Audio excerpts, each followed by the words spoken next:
시술을 잘못해서 실패를 하는 게 있죠, 그죠? 시술을 잘못해서 실패하는 게 있잖아. 우선 실패의 원인 할 때는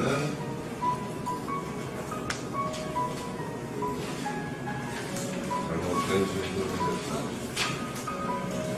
지금 우리 인선생이나 공부는 이게 잘못된 시술이 되지 않기 위해서 하는 과정을 익히는 거야. 시간이 걸리는데 이거 역시 본인이 노력하지 않으면 안 돼. 본인이 나의 발전, 자기의 발전을 위해서 노력을 해야지.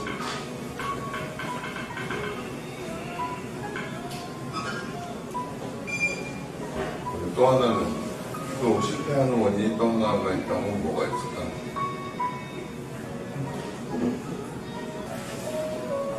잘못된 시술 말고 또 실패할 수 있는 원인이 뭐가 있을까요?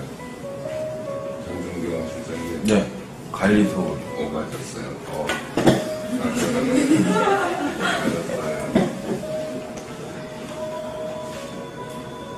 잘못된 관리. 이게 있을 수 있어요, 그죠? 네.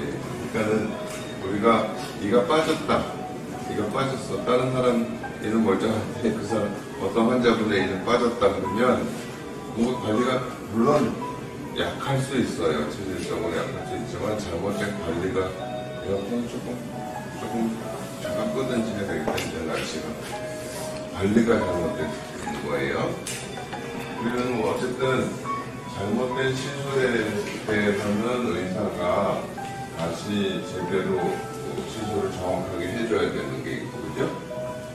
그 다음에 관리가 안 되는 부분은 환자가 관리하는 습관을 바꾸지 않으면 또 망가질 수밖에 없어요.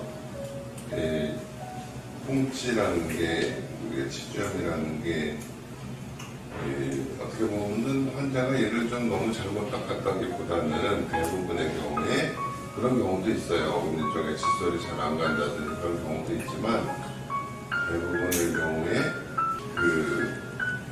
나는 체질이 약한데 그 체질이 약한 거, 치아가 약한데 잇몸이 약한데 잇몸이 약하니까 보통 사람과 달리 관리를 열심히 해야지 오래 가는데 그게 관리가 제대로 안 되면 또 망가질 거예요. 그러니까 시술을 잘 했다 하더라도 관리가 안 되면 또 망가질 거예요. 그죠? 이걸 분명히 환자분한테 알려줘야 되는 거예요. 그렇잖아요? 예. 그러니까는 뼈가 부러져서 기부스를 하고 있어야 이게 뼈가 붙는다고 했는데 기부스 제대로 안 하고 있으면 뼈가 안 붙을 거 아니에요. 평생 가도 뼈가 안 붙을 거예요. 근데 여기서도 이제 또 병원에서 해야 될 일은 이 환자분이 제대로 이를 닦고 있는가 하는 거에 대해서 모니터링을 해줘야 된다고. 관리를 제대로 하고 있는가. 우리가 3개월이니 6개월이니 뭐 1년마다 오라고 하는 거는 환자가 닦는 정도에 따라서 시간을 이렇게 간격을 둬가지고 제대로 닦는지 하는 거에 대한 모니터링을 해줘야 된다고. 그렇겠지? 이거 그냥 당신이 잘못 닦았어요. 끝낼 게 아니라 이것까지 해주기 위해서 정기적인 비콜책을 하고 자꾸 얘기를 해주고 그렇게 해줘야 되겠다. 그 얘기예요. 그러니까 예를 들어서 치아가 이렇게 있고 이게 뭐 5번 차, 자연차가 있다고 쳐. 여기 6번 이렇게 해가지고 여기다 6번에다가 이분한테 이렇게 심어야 돼. 이렇게 심어야지 맞는데 이렇게 심어야지 맞는데 치아가 있고 치아를 뭐 6번 치아 이렇게 심어가지고 이렇게 삐딱하게 만들어 놓는 경우도 있어요. 그죠? 그러면은 이 보철물에 대해서 이렇게 자꾸 여기서 힘을 가하면은 이게 쓰러지는 힘이 가해지고 나서가 풀리거나 뭐 이런 잘못된 시술을 하면 안 되겠죠. 잘못된 시술이라는 거는 이게 우리가 파노라마 엑스레이로 볼 때 이런 각도도 있을 수 있지만 이렇게 단층 촬영해서 보면 여기 대합치가 있고 여기 이렇게 들어가줘야 되는데 이렇게 들어가줘야 되는데 뭐 너무 이쪽에다 넣었다든지 이쪽에다 넣었다든지 해도 또 마찬가지예요. 그는 시술이 잘못되면 그거를 그냥 다시 고쳐주는 수밖에 없어요. 그죠? 이제 이런 부분이 어떤 기계적인 실패에 대한 얘기라면, 그 다음에 또 어떤 분이 이렇게 자꾸 나사가 풀려서 오는 분이 있잖아요. 이제 나사가 잘못될 수도 있고 어떤 부속의 연결이 잘못됐을 수도 있고 그래요. 우선은 나사를 조여서 확인을 하고 교합을 조절을 하고, 그래도 안 되면 다시 만들어줘야 되는데, 제일 나쁜 거는 뭐냐면 임플란트가 불량품이다 그러면 그 임플란트를 바꿔야 되는데 그건 환자한테 굉장히 큰일이 되잖아요. 근데 그거는 어떻게 보면 병원의 잘못은 아니에요. 이렇게 식약청에서 허가를 받고 거기서 이렇게 나온 거기 때문에, 이건 이제 기계적으로 이렇게 볼 수가 있다는 거. 또 하나는 이제 생과학적인 실패에 대한 얘기는 치아가 있고 주변에 이제 시조골이라는 뼈가 있고 잇몸이 둘러싸여 있고, 그런데 잘 닦이지 않아서 뼈가 이렇게 이제 내려가서 망가지는 분들한테 이를 빼고 뼈를 다시 쌓고 임플란트를 하는데, 뼈라는 거는 이렇게 만약에 이렇게 망가진 경우에 뼈를 쌓는다 하더라도요, 뼈는 항상 건드려지지 않아야 굳어지는 거예요. 뼈가 이렇게 여기서 이렇게 뼈 세포에 의해서 뼈들이 조금씩 어떤 거든지, 우리가 뭐 살도 마찬가지예요. 사실은 뭐 화상을 입어서 피부 이식을 했다. 그러면 이게 흔들리지 않아야 이렇게 제대로 치유가 되는 거거든.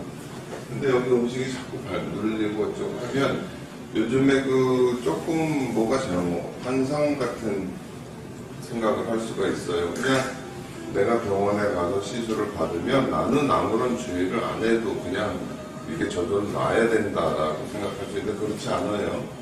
그렇지 않아요. 낫고 나면 뭐 어떤 분은 이렇게 뭐라 그럴까, 재활치료라는 걸 열심히 본인이 해야 되는 경우도 있고, 그렇지.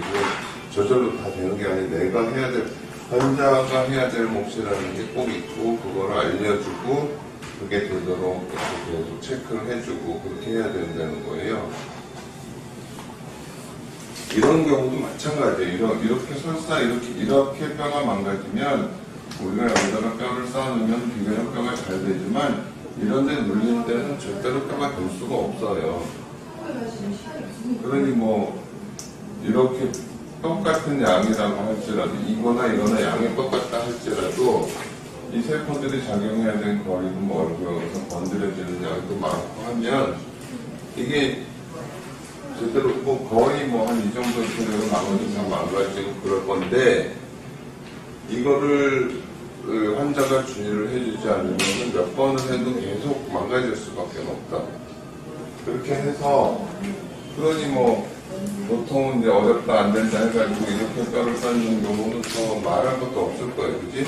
최대한 우리가 클리를 이렇게 얹혀놓고 클리도 가급적 움직이지 않게 경우에 따라서 이렇게 임시 임플란트라는 거를 꽂아가지고 클리가 흔들리지 않게 해주는 경우도 있잖아요.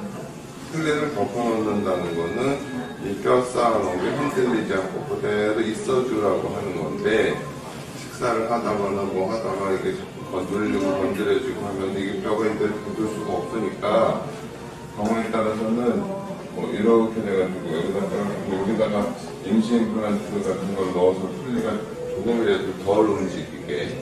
그리고 가끔 여러분이 이제 우리가 보호 클리를 해주는 경우에 클리를 수정을 한다든지 체크를 하려고 할 때 클리 안 갖고 왔다. 이거는 24시간 낀다고 볼 수가 없는 거잖아. 내가 조심한다고 될 문제가 아니에요. 우리가 그냥 말하고 물 먹고 하는 과정. 밥을 안 먹어도 말하는 데서도 혀가 계속 움직이는데, 그러니까는 그런 부분, 그러니까는 좀 난이도가 높은 진료를 할수록 그에 따른 주의 사항도 철저하게 지켜줘야 된다. 모두 다 지켜내요?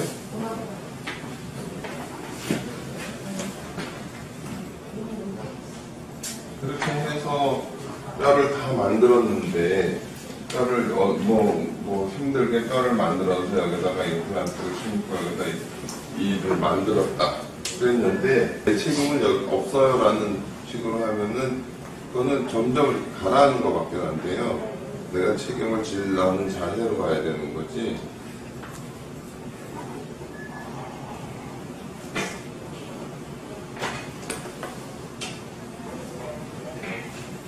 이제 지금 잘못된 시술과 잘못된 관리에 대한 얘기를 좀 했고